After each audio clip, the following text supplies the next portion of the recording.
In this video, I'm going to solve both of these problems. It basically says match each symbolic statement to the English equivalent on the right. And in 5, P is the set of all people, and A of X is the person X is awake. And let's reason through these things.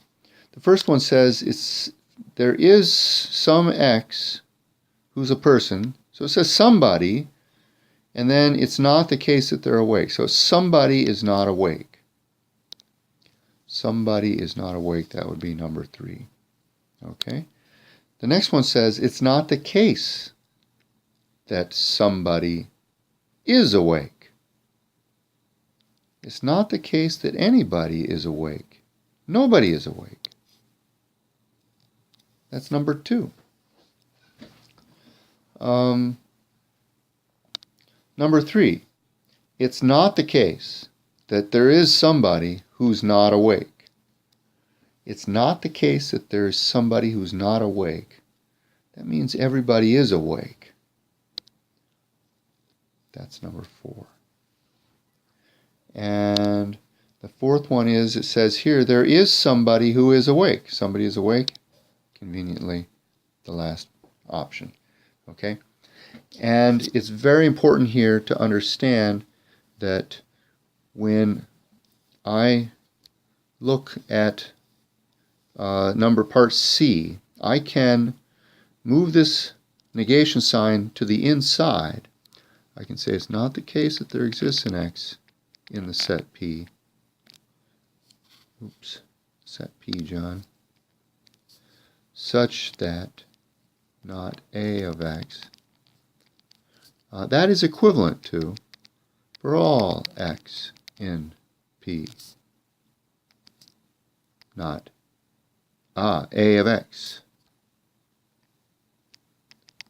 Okay, so when you move the negation sign, when you negate a statement with an existential quantifier on it, what you do is you change the existential to a for all, and you negate the thing on the inside. And that's what I did. And that's why number 3 is equivalent to everybody is awake. For all X in P, X is awake. Okay? And that goes all the way back to some of the definitions that I showed at the beginning of the assignment, right back to here. If I negate an existential quantifier, I'm going to, first of all, take off the negation sign here because of the double negation. I'm sorry, let me explain it by saying that if I want to move this negation, if I want to remove this negation sign on the existential, I change it to a for all, and I negate the thing on the inside. Okay, similarly, if I started with a for all statement up here, and I negated it, then I would change the for all to an existential and negate the thing on the inside. Here, if I started with an existential and then negated it, I could rewrite it by turning the existential into a for all and negating the thing on the inside. In other words, there's 3 places where I make a change. I make a change on the outside, I change for all to there exists, or vice versa, and I change this, negate the thing on the inside. Outside, quantifier, inside. All 3 change. Okay? So, this is an example of that. If I can ever scroll to it. Okay? The same thing happens here in the next problem, where I have, instead of existential quantifiers, I have for all statements. Okay? So, this first one says, all people are not awake. Nobody is awake. Okay? And let's see. The next one says that it's not the case that all people are not awake. If it's not the case that all people are not awake, that is equivalent to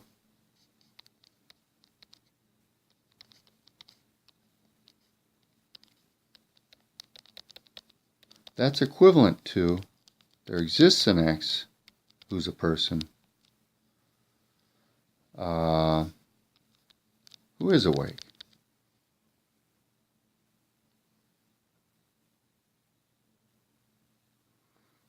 Okay, somebody is awake. It's not the case, let's say it both ways. Here it says somebody is awake. Here it says it's not the case that everybody is not awake. Yeah, they mean the same thing. Somebody is awake. Okay, next one down. For all people, they're awake. Everybody is awake. That's this one. And let's hope. And I could have written part C as for all X, for all people, A of X. I could have written it as it's not the case that there exists an X who's a person who is not awake. It's not the case that there is anybody who isn't awake, means everybody is awake. Okay? Finally, the last one, let's hope that it matches up. It's not the case that all people are awake. That means somebody is not awake. Good, it matches. Okay, hope that helps. These are very important things to understand and to be able to translate into English. Please study this for the midterm.